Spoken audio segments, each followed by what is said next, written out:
ওর বাজারে দেনা হয়ে গেছে, 4-5 মাস প্রায় কোনো সেভাবে কাজ করতে পারেনি, একটা দুটো এদিক ওদিক করেছে, তাতে ওর হচ্ছে না, সংসার চলছে না, ওর দেওয়ালে পিঠ ঠেকে গেছে। সো ওর কাছে আর মানে এটা ছাড়া আর কোনো উপায় ছিল না। তো সেই গিল্ড থেকে ওকে প্রথমে সাসপেন্ড করা হয়েছিল 3 মাসের জন্য, কিছু রুলস ব্রেক করার জন্য, এবং সাসপেনশন তুলে নেওয়ার পরে ওকে বলা হয়েছে যে তুমি কাজ করতে পারবে, একমাত্র আমরা কাজ দিলে সেটা করতে পারবে, নিজে কাজ খুঁজে এনে করতে পারবে না। मीरा सफेद तुरंत खुले, भरपूर झाग दे और इसकी स्मार्ट साइंस दे स्मार्ट केयर और फ्रेशनेस। मेरी चॉइस मेरा सफेद। তো ন্যাচারালি কাজের সংখ্যা কমে গেছে। এবার আগামীকাল থেকে একটা সিনেমার ওর শুটিং শুরু হওয়ার কথা, ও বোধহয় কাজটা জোগাড় করেছিল। জানানো হয় যে না, তুমি ওই সিনেমাটা কাল থেকে করতে পারবে না। ওই যে কালকে থেকে কাজটা চলে গেল, ওতে একদম ভেঙে পড়েছে। আর আমি এই গত 2 ঘন্টায় হসপিটালে দাঁড়িয়ে দাঁড়িয়ে ওদের কাছে যা যা শুনলাম, আমি তো স্তম্ভিত হয়ে যাচ্ছি। থ্রেট কালচার মানে পুরোপুরি থ্রেট কালচার। টালিগঞ্জের স্টুডিও পাড়াতেও থ্রেট কালচারের অভিযোগ। আত্মহত্যার চেষ্টা করলেন এক হেয়ার ড্রেসার। সিলেকশনের বদলে ইলেকশন চাওয়ায় কাজ বন্ধ করে দেওয়ার অভিযোগ তুলছেন সেই হেয়ার ড্রেসারের পরিবার। বিস্তারিত বলবে আমাদের প্রতিনিধি ব্রতদীপ ভট্টাচার্য। ব্রতদীপ, দেখো, সাম্প্রতিককালে এক পরিচালককে সাসপেন্ড করা নিয়ে কিন্তু পরিচালক এবং ফেডারেশনের মধ্যে একটা দীর্ঘ টানাপোড়েন চলেছিল, যার জেরে একটা দীর্ঘ সময় কর্মবিরতিরও ডাক দিয়েছিলেন পরিচালকরা। তারপর যেটা দেখা যায়, মুখ্যমন্ত্রী হস্তক্ষেপ করেন এবং পরিচালকরা জানান যে মুখ্যমন্ত্রীর নির্দেশ কাউকে সাসপেন্ড বা বয়কট করা যাবে না। অর্থাৎ স্টুডিও পাড়ায় যে সমস্ত টেকনিশিয়ান রয়েছে, যে কলাকুশলী রয়েছে, তাদের কাউকেই সাসপেন্ড বা বয়কট করা যাবে না। কিন্তু এই আবহের মধ্যেই তারপর গতকাল যেটা অভিযোগ পাওয়া যাচ্ছে যে একজন হেয়ার ড্রেসার, তাকে দীর্ঘদিন অর্থাৎ 3 মাস সাসপেন্ড করে রাখা হয়েছিল এবং সাসপেনশন তুলে নেওয়ার পরেও তার উপর একগুচ্ছ নিষেধাজ্ঞা জারি করা হয় এবং তাকে কাজ করতে না করতে বাধ্য করা হয়েছিল, এমনই অভিযোগ আসছে।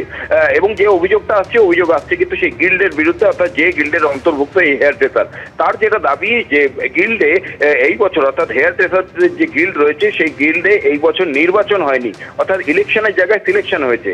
এবং মুষ্টিমেয় কয়েকজন হেয়ার ড্রেসার তারা কিন্তু সিলেকশনের বদলে ইলেকশনের পক্ষে ছিলেন, আর তার জন্যই কিন্তু গিল্ডের কোপে মুখে পড়তে হয় তাদের, এমনটাই অভিযোগ।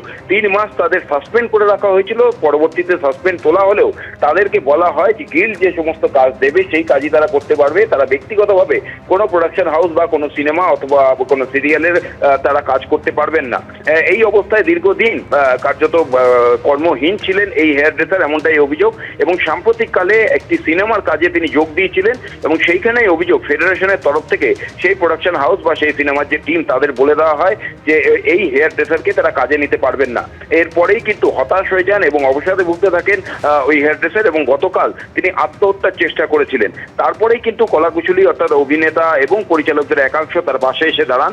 গতকাল রাতে হরিদেবপুর থানায় একটি অভিযোগ দায়ের হয়েছে আত্মহত্যা প্ররোচনার, এবং সেখানে বলা হয়েছে যে গিল্ডের যারা পদাধিকারী রয়েছেন তারা দীর্ঘদিন ধরে তার উপর মানসিক অত্যাচার করছিলেন। অর্থাৎ বুঝতেই পারছো যে অভিযোগ বারবার সামনে আসছে যে ইলেকশন, অর্থাৎ এই গিল্ডের নির্বাচন চাওয়ার জন্য তার উপর এই কোপ পড়েছিল, তাদের থ্রেট দেওয়া হচ্ছিল যে কোনোভাবেই তাদের কাজ করতে দেওয়া যাবে না। আর সেখানেই প্রশ্ন যে গত কয়েক মাস আগেই মুখ্যমন্ত্রী যেখানে নির্দেশ দিয়েছেন যে স্টুডিও পাড়ায় কাউকে সাসপেন্ড বা বয়কট করা যাবে না, তারপর কিভাবে সাসপেনশন হলো? এবং শুধু তাই নয়, সাসপেনশন তুলে নেওয়ার পরেও তার উপর যে এই চাপ সৃষ্টি করা যে কোনোভাবেই কোনো জায়গায় তিনি কাজ করতে পারবেন না গিল্ডের কোনো নির্দেশ ছাড়া, সেই নিয়ে কিন্তু সরব হয়েছিলেন। এবং তারপর এই দীর্ঘদিন কাজ না পাওয়ার ফলে এই হেয়ার ড্রেসার তিনি দেনার দায় জর্জরিত হয়ে গেছিলেন এবং গতকাল একটি সুইসাইড নোট লিখে এবং হোয়াটসঅ্যাপে তাদের যে গ্রুপ রয়েছে সেই গ্রুপে একটি ভয়েস নোট পাঠিয়ে তিনি আত্মহত্যার চেষ্টা করেছিলেন, এমনটাই জানাচ্ছেন পরিবারের লোকেরা। যদিও তাকে আত্মহত্যা সেই চেষ্টা করার সময় তার পরিবারের লোকেরা তাকে উদ্ধার করেন এবং তারপর হাসপাতালে নিয়ে যান এবং পরবর্তীতে হরিদেবপুর থানায় একটি অভিযোগও দায়ের করেছেন এবং অভিযোগে সেই গিল্ডের যারা পদাধিকারী রয়েছে তাদের 11 জনের নাম দেওয়া হয়েছে এবং গোটা বিষয়টি ইতিমধ্যেই তদন্ত শুরু হয়েছে। ব্রতদীপ, তুমি আমাদের সঙ্গে থাকো।